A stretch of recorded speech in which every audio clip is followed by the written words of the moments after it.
No one slept in the palace that night. The sounds coming from Hürrem's room were not the pains of childbirth. They were screams. At 4 in the morning, when the midwives came out, their faces were as white as a sheet. Hürrem had given birth to her 6th child, but the baby did not cry all night until the morning, and the next day that baby was never mentioned. It was as if he had never been born, until 450 years later, when that secret tomb was found. But there is something you do not know yet. The reason that baby was hidden was for a reason no one has ever been able to guess until today. The year was 1545, the 14th day of March. The air in Topkapi Palace was cold. It was snowing. Hurrem Sultan was 41 years old. She was pregnant, her 6th child. This pregnancy was not planned. Hürrem was no longer of childbearing age. It was a risky pregnancy. The physicians were worried, but Hürrem was determined. "I will give birth to this child," she had said. The pain started around 10 o'clock at night. Midwives were called. Fatma Hatun, the most experienced midwife in the palace, was going to manage the birth. When Fatma Hatun entered Hürrem's room, she noticed something strange. There was fear on Hürrem's face. But it was not the normal fear of childbirth. It was something else. "My Sultan, everything will go well." Hürrem grasped Fatma's arm tightly. "Fatma, when you see the baby, say nothing, just show it to me." Fatma was surprised. "My Sultan, what do you mean?" "Promise me," Fatma promised. But at that moment, she did not understand what she meant. The pains quickened. 11 o'clock at night, 12 o'clock at night, 1 o'clock at night, the birth took a long time, longer than normal. And the sounds, those sounds were not normal. Hürrem was not just screaming from pain. There was something else. It was as if she was screaming from fear, from despair. The concubines were waiting in the corridor. They were whispering to each other. "This birth is not normal." The Sultan's voice. "It's like she is crying. Maybe the baby." They could not finish their sentence, because another scream came from Hürrem's room, and then silence. Silence for exactly 3 minutes. No one breathed. Everyone was looking at the door. And then a baby's cry, but very weak, very short. It stopped immediately. At 4 in the morning, the door opened. Fatma Hatun came out. Her face was as white as a sheet. Her hands were shaking. The concubines ran up. "Fatma Hatun, is the baby healthy? Is it a boy or a girl?" Fatma did not even look at them. She walked directly towards Suleiman's room, and everyone who saw that walk understood this. Something had gone terribly wrong. It was at this exact point that everything changed. Fatma Hatun knocked on Suleiman's door. The night guard opened it. "The Sultan is sleeping. In the morning. Wake him now." The guard saw Fatma's face. He did not argue. Suleiman was woken up. He put on his robe and came to the hall. "What happened? Did Hürrem give birth?" Fatma bowed. "Yes, my Sultan. She gave birth." "Is it a boy or a girl?" Fatma paused. "My Sultan, I need to tell you something first." Suleiman's face changed. "Is the baby healthy?" "He is alive, my Sultan." But what?" Fatma was searching for words. She did not know how to tell him. "My Sultan, you need to see the baby. But first, promise me, you will remain calm." Suleiman was angered. "I am the Ottoman Sultan. Shall I be afraid of a baby? Take me." Fatma took him to Hürrem's room. She opened the door. Hürrem was lying in bed, tired, exhausted, but her eyes were open. She was waiting for Suleiman. Suleiman walked in. "Hürrem, are you well?" Hürrem did not answer. She only looked at the cradle beside her. Suleiman approached the cradle. He looked at the baby, and he froze. He did not move for 3 seconds. He did not even breathe. Then he stepped back. 2 steps. Fatma caught him. "My Sultan, calm yourself." Suleiman turned to Hürrem. How did this happen?" Hürrem was in tears. "I do not know. There was nothing wrong during the pregnancy. It was going normally. But when he was born, he was like this." Suleiman approached the cradle again. He looked at the baby. The baby was lying still. He was sleeping, but the baby's eyes were open. A newborn baby would not sleep with his eyes open, but this baby's were open. And he was looking directly at Suleiman. and the color of his eyes. It was different from normal. When Suleiman left his room that night, he did not speak to anyone. He went directly to his own room. He locked the door. And the order he gave the next morning would be one of the most mysterious decisions in Ottoman history, but no one knew yet. This baby was not just physically different. There was something else. What you have seen so far is nothing, because the order Suleiman gave the next morning was something morally unacceptable. The next morning, Suleiman summoned 3 people: Fatma Hatun, Ebusud Effendi, Rustem Pasha. The meeting was secret. It was not recorded in the registers, but Fatma Hatun wrote down what happened that day, years later in her diary. Suleiman went straight to the point. The baby born last night is unacceptable.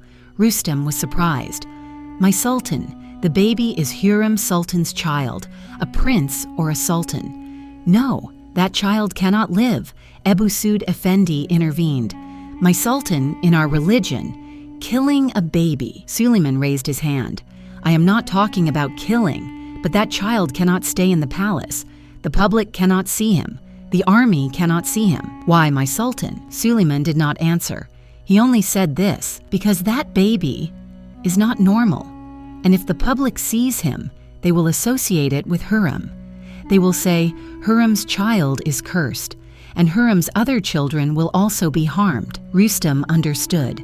My Sultan, Prince Selim, Bayezid Cihangir, they are competing for the throne. If the public says Hurrem's family is cursed, Selim cannot ascend the throne, nor can Bayezid, and I lose 5 sons. The room was silent. Ebusud Effendi asked this, My Sultan, what do you propose? Suleiman took a deep breath. The baby will be taken out of the palace tonight. He will be taken to a distant place. He will be well cared for, but no one will see him. And he will not be registered in the records. It will be as if he was never born. Fatma Hatun could not stand it. My Sultan, what will Hurrem Sultan say? She gave birth to that baby. She carried him for 9 months. Hurrem already knows. We talked last night.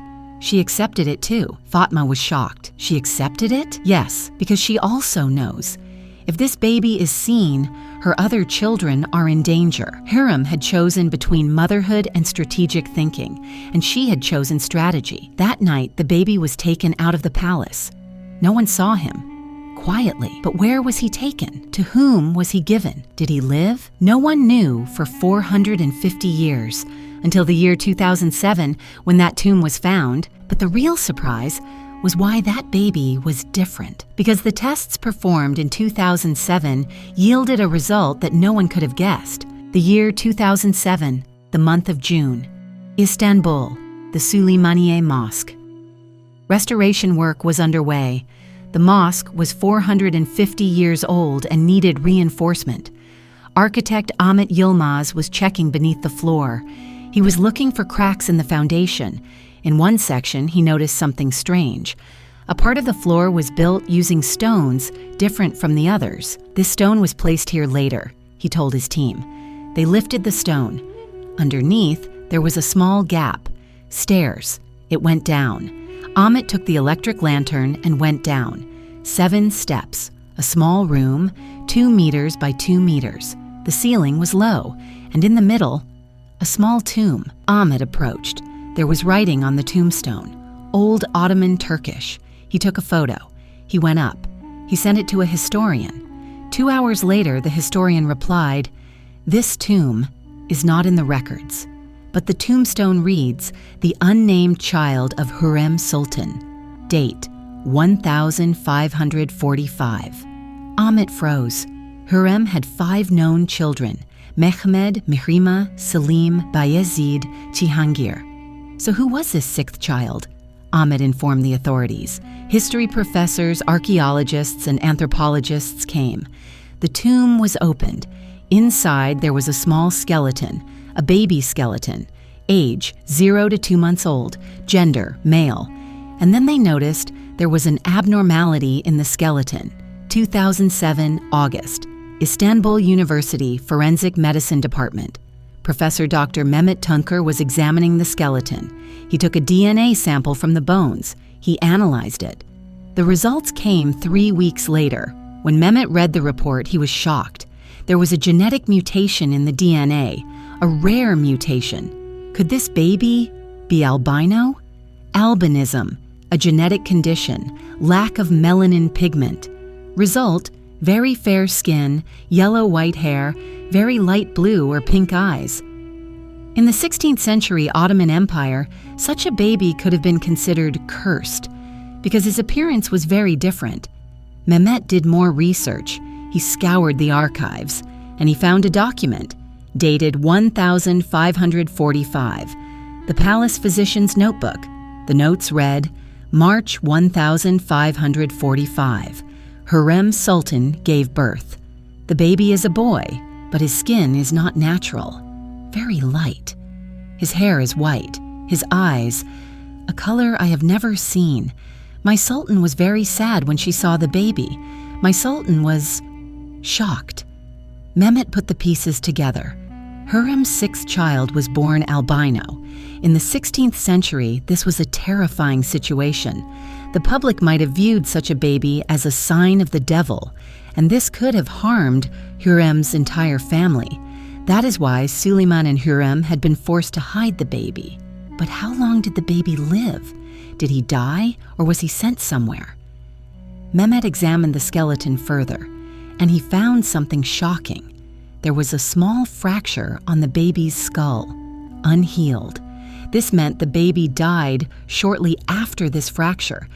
But how did this fracture happen? Mehmet examined the bones under a microscope. The shape of the fracture. It looked like a blow. This meant the baby might have died as a result of a blow. Wait a minute, do not miss this detail, because when Mehmet analyzed that fracture, he found one more thing which shocked him. Mehmet analyzed the bone tissue around the fracture. There was a trace of a substance in the tissue, a chemical substance. He sent it to the laboratory. He had it analyzed.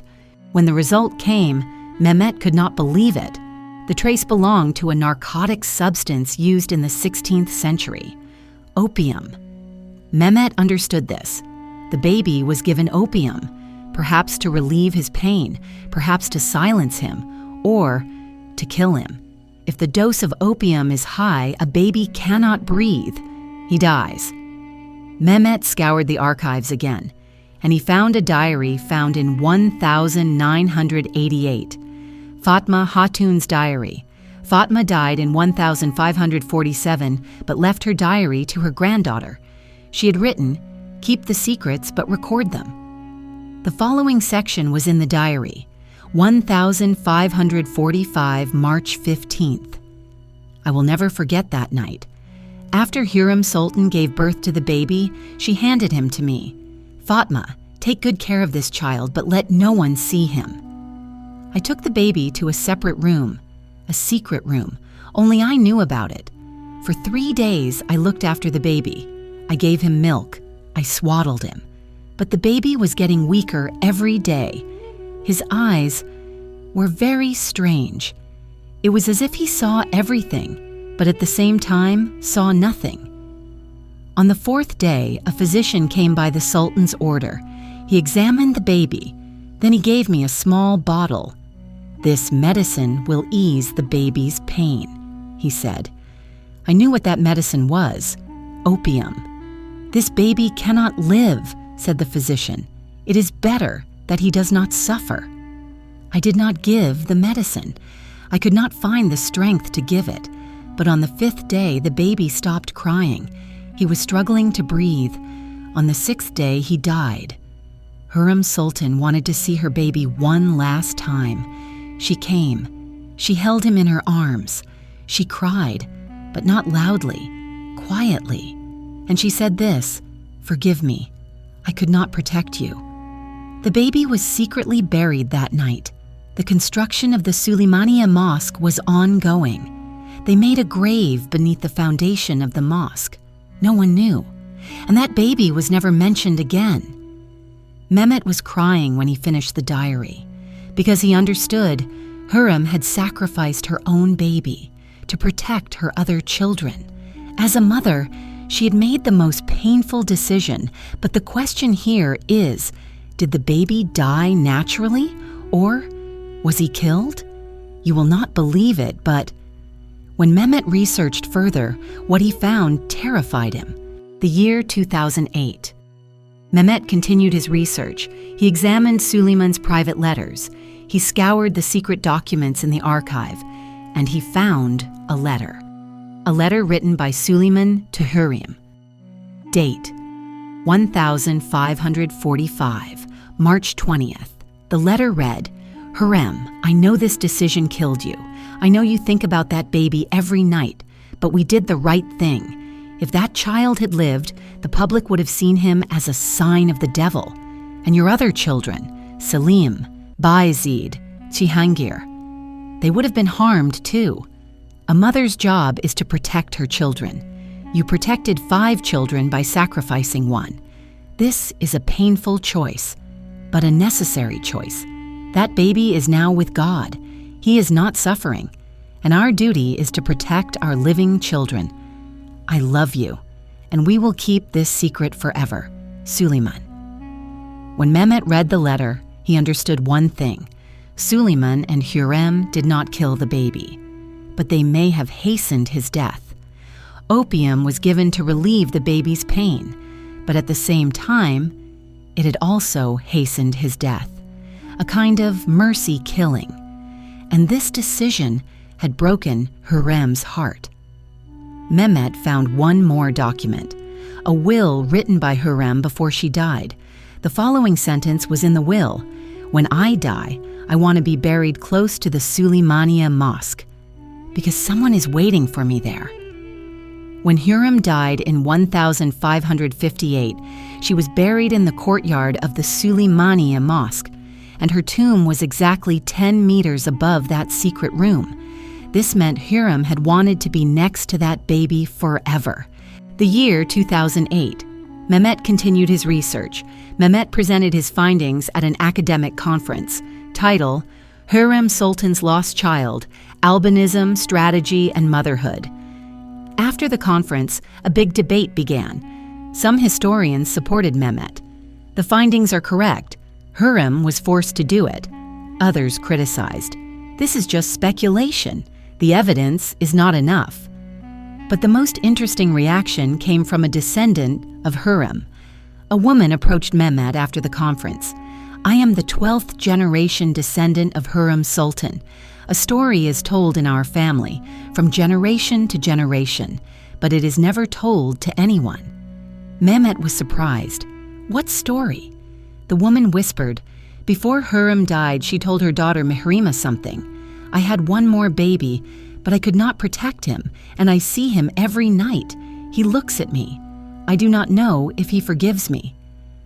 Mehrima told this story to her daughter, and she told it to her daughter, and it continued like this, but no one outside the family knows.